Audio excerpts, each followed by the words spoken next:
Okay, now we're good.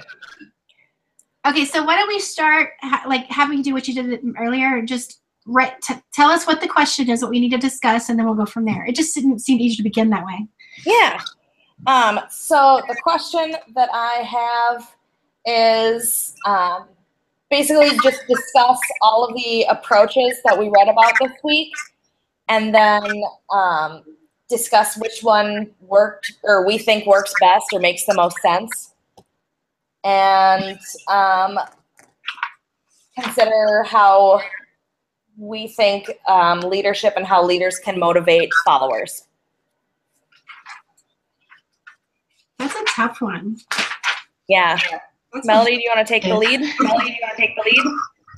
Well, like I said in the first one, I was very fascinated by what they wrote about in chapter 4 about the charismatic leader. I don't know why that clicked with me. I've only had a few experiences with charismatic leaders, and I was just blown away by their magic. And I was reading on page 125 about charismatics as impression managers using framing, scripting, staging, performing. That is so just beyond amazing. And I mean, you look at people like this is kind of, some people don't like him, but some people really like him a lot, is Anthony Robbins. He, to me, you know, the speaker, to me, he is like the epitome of the charismatic leader because he pretty much does all this stuff that they write about in this book about how he connects to his audience, how he uses the environment around him to get his message across. You know, everything from his staging to how he dresses to just every fine detail he thinks out. And it just, I know that, I don't know if I should use that as an example, but it was the only one that stood out in my mind and that really made me think about this chapter was that, honestly, I haven't had a lot of experience with people that charismatic. Usually I've dealt, like all of you, I've dealt with just really bad managers, very few good ones. And usually the good ones are very nice, but they're also very passive. They're not very assertive. They don't want to rock the boat half the time. I don't know, if I became a leader, I'd want to be more of a charismatic leader. I think that's much more effective because it really inspires people to want to do their best and be their best. It brings out the best in them, I think. It brings out the, you know, because they're only focused on the good in you, not all the bad things about your personality, because everybody's got bad parts of their personality. Anyway, that's just my take on it. If I'm leaving anything out, let me know. Yeah, that was great. Let's see, the transformational leader, I think that's a great one. I think too, especially the text said how they go beyond the basic needs to satisfy a follower's higher level needs, which I think is really important because it's more than just here, do this job. It's how can I help you be the best person you can be to get this job done? So it's kind of going above and beyond as a leader. I thought that made a lot of sense to me. And then I also thought the situational approach made a lot of sense. So they're saying that like the different traits and skills vary from one situation to another. And I think that's also really cool because like the book said, some people are great leaders in some situations, and then in a different situation, they're not a great leader. So, and I don't know, it just made a lot of sense to me because I know a lot of people who can do some really great things in some situations, but if you put them like in charge of, I don't know, like a sports team or something, they would just flounder. So that made a lot of sense to me as making sense. And I think, yeah, that and transformational were kind of my two that made the most sense. Excellent. Yeah, I'm right with you, Karen. I really into the transformational and traits leader, and how people can transform to be a great leader. Actually, one of my other courses I had was leadership, and they talk about the theories about it. I even actually have the book which I keep going back and forth with that so I can incorporate it with this class as well, because this is more like communication. So, yeah, I agree. I'm still trying to figure out which one I like and which I can see myself as. So, I think I'm more as a situational, because I like to be in a place that I can find and figure out how to get things done and how can get everybody to do everything. It's been a long time since I've read anything regarding the traits until now. So, I think motivation helps everybody a lot. I'm like still confused right now. So Yeah, I get what you're saying. I feel like being able to motivate people as a leader, like the transformational leader, how they try and satisfy the higher needs rather than just like, oh, do you have food and shelter? Are you warm? Like, I think that helps to motivate people a lot, because it makes it feel more like your leader actually takes an interest in you, and then you kind of want to do better for them. Yep, I agree. That's one thing. So, but to move on, I'm still trying to figure out what I want to say. You ready, Alex? Almost always ready. Yeah. Let's see. I want to touch on a little bit of all of it. Okay, so like, everybody keeps going back to situational, and I agree. We gotta say aces in their places, you know. So, oh, my battery is very low. That's unfortunate. If I disappear, I'll be back. Oh, 5%. Anyway, yeah, aces in their places. I'm gonna get this out real fast.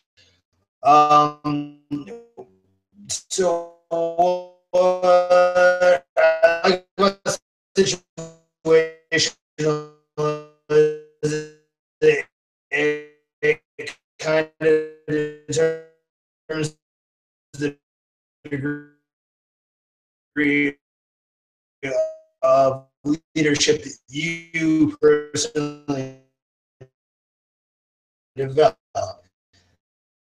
Because it takes a vision of a leader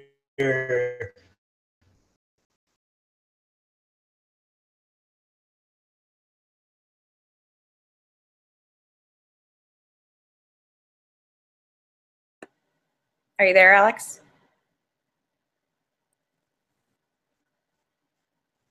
I think he was. Oh, hi. Hey, I'm back. Okay. Sorry, switch to the cell phone. Where did I leave you?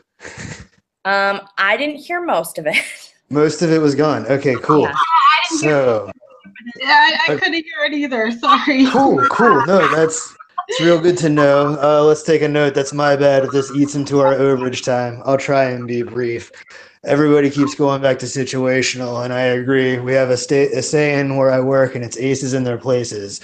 So I think that for like situational, you got to be able to recognize who's going to best benefit themselves and the operation, like where you put them. And I'm saying this like, you know, the technique that I know for like situational, like how to deal with unexpected situations, responding to situations, kind of like, you know, it leads into the functionality of a manager or a leader, like their ability to make important decisions. I also think a lot of that is based on like the first thing. It all kind of ties into each other, but like traits, like you have some of these managers who are like really, really good at what they do, and it's like inherent ability. Like somehow they're like confident, and they have this finesse. Like you find people like that, and it's like, okay, like I don't know what it is, but they got these traits that make them good managers.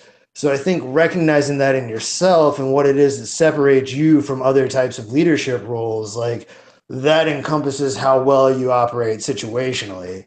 And I think it all really ties in. I think my favorite, like what I'm about here, tying in for you guys, is the relational approach. Just because, the old days, they just thought, like you were good at it or you were bad at it. So I think the introduction of the vertical dyad approach was pretty dope, because bringing that in group and the out group, and it puts things on at least a more level playing field for looking at it, like in terms of like, do they like him because he's cool, or like what is it about this person's traits that kind of make them relevant? And I guess it all ties into the leader membership exchange theory, leader member, because I think what you guys are all kind of saying is that it takes a certain type of leader to really inspire you. And you want to have a charismatic leader.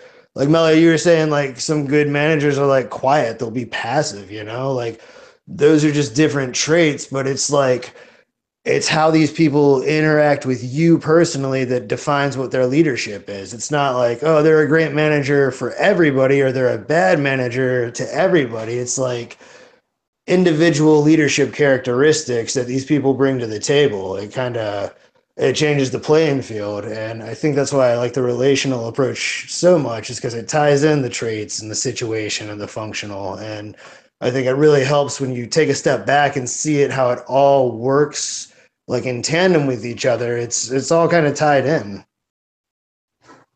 I agree. Very, very good. Me too. You have to have a lot of social appraisal, social intelligence, and sensitivity. Because if you don't have no people skills, you're going to be just a bad leader altogether. You really do have to have those things. So much more important to me than just having skill sets, technical knowledge, things like that. You need people skills more. That's based on what it says here on page 75. Yeah, definitely. I think there's a difference too, like how they talk about how there's a difference between a manager and a leader. I think there's a difference between just knowing what you're doing and knowing how to lead people or how to manage people.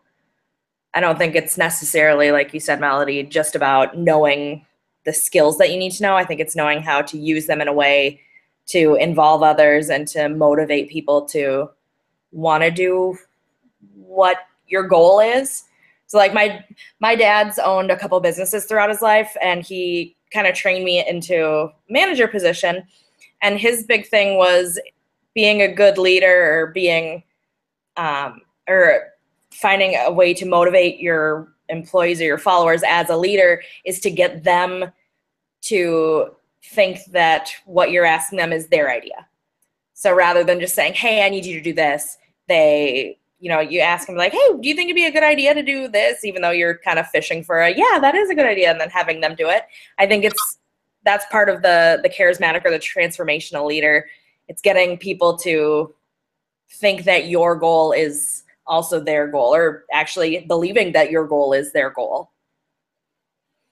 That actually touches on exactly what I was trying to get across. I didn't do it very well though, but you're right. They have this magic where they can make you think it's your idea all along, even though they're the ones that had the idea and then pushed you in that direction. It's kind of, I don't know how they do it. It's like they just know how to communicate in a specific way. Like they can read people. I can't do that. I would love to be able to do that, but I can't. Yeah, me too. That puts us at about almost 15 minutes. So anyone have anything else they want to say, or should we sign off for now and then reconvene next week? Yeah. This is a great 2 chapters. I hope I can remember them. Yeah, I really do. I like this chapter as well, because it just comes back into the leadership theories. It's like more. I don't know if you already took that course yet.